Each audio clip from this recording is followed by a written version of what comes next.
Welcome back to Dead Good Book Reviews. I'm Judith and you're watching another episode of Overbooked here on the channel. This is the series where I talk about every single book on my shelves because this way I can live forever. Today we're talking about Neil Shusterman's Arc of a Scythe series.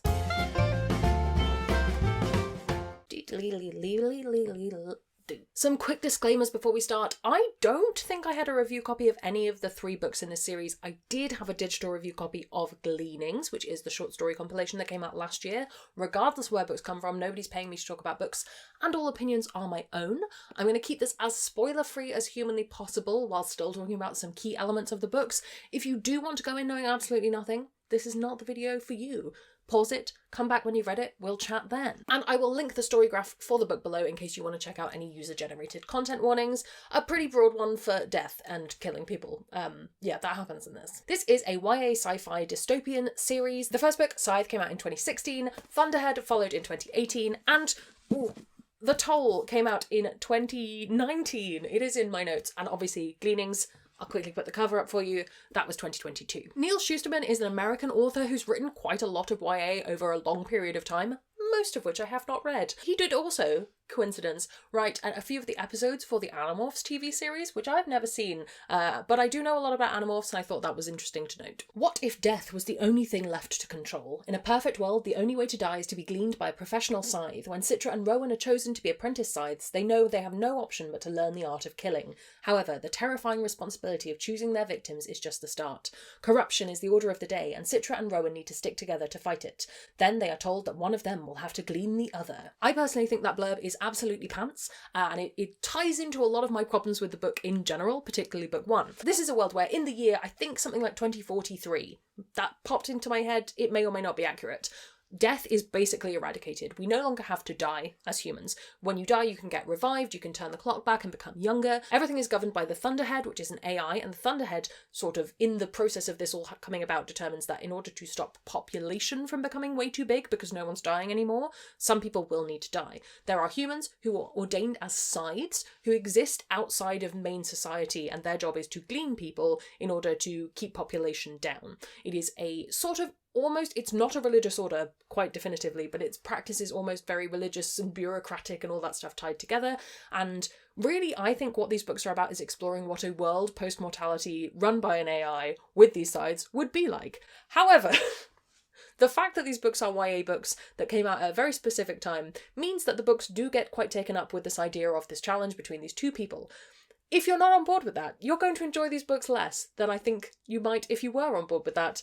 We'll talk about it some more. My biggest reason why I think people should read these books is the world building. It's such an interesting world, particularly if you bring in Gleanings, the short story collection. You get a lot more insight into kind of the end of the age of mortality and the kind of journey that we go in to get to this, which is about 250 years later. I think that there are so many really fascinating details, particularly as the books go on, as to how a world without dying would be, how a perfect, in big inverted commas, world would function, where nobody needs to earn an income. Do people still want jobs? What's that like? What are the limits to this technology of reviving people, and how do we work around that? How is an AI keeping everyone safe? What about the people who want to rebel? How does that work? All of these questions, not every question that you could possibly ever ask, but heaps of these questions are posed in the books and examined. And while it does mean that book 3 is pretty long because it's trying to get into a lot of this stuff, I just think it's so interesting from a very philosophical standpoint what this world would be like. And as someone who really enjoys little world building details, it's definitely in there. You get that much less in book 1. A theme, perhaps, of this review. I think another thing I really enjoyed about rereading this series in order to make this video was how different I found it the second time around. The first time I read it, I kind of went, great, Thunderhead's a nice benevolent AI and everything's going to be fine. And rereading it now, I felt much more sinister. And I don't know if that's about how the world has changed or how I've changed or something. Maybe I was just picking up on a different energy in the book this time around. But it's a very fascinating take on this idea of creating a perfect world, and I found it really, really interesting. I would make a really good book club book if it weren't for book 1. The concept of it would make a really good book club discussion, I think. That's not to say that the plot of the series is not good. I do think it's a really good plot, and it ties into those themes of power and corruption, particularly corruption, and who has the right to do what and when, and just really, really interesting stuff. And the overall plot and the character elements you get within that plot are very, very good. I don't want to downplay those elements. I don't want to say like all of the plot is bad, just read it for the world building. There are some really good things in there. My preference is always going to be to explore the villains, I think, in this, and the more morally grey characters. I just think they're more interesting.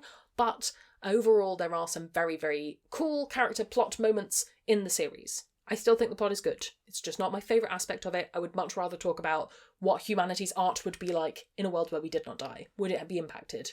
I think it would. It's possible that the idea of like reading it differently every time might be a reason you might not enjoy it. I've written it in the cons section in my notes, weirdly. I don't know why. I feel like something you can get something different from every time I would enjoy, but apparently past me was like, people might not like it for that reason, so you better put that in your notes. I'm gonna say my biggest reason I don't love this series, my biggest reason I say to people, hey, just power through book 1 and like a few of the bits of book 2 and 3. The romance is unnecessary, it doesn't need to be there, it's there to be tropey and fill a YA trope and do its thing. It's not interesting, it doesn't add to the series. There's absolutely no reason these people should fall for each other. They have maybe 3 conversations where they have any actual meaning in book 1, and that's that. And that was my opinion when I'd most recently read this series, which was probably 2019 to read The Toll. Reading it now, I minded the romance less. I still don't think it was essential. I still don't think it needed to be there. It still makes book 1 much less strong, in my opinion. But by the end of book 3, I was relatively on board. I wasn't sold. I wasn't, this is my ship and I will go down with it. But I was, okay, this is happening. I was resigned to it in a non-combative way. I think if you love a romance in books and you get really on board with this one, maybe you'd enjoy it. I think the majority of people who are gonna enjoy this series for the big things that are great about the series, the world and the ideas, aren't going to care too much about the romance of these 2 teenagers.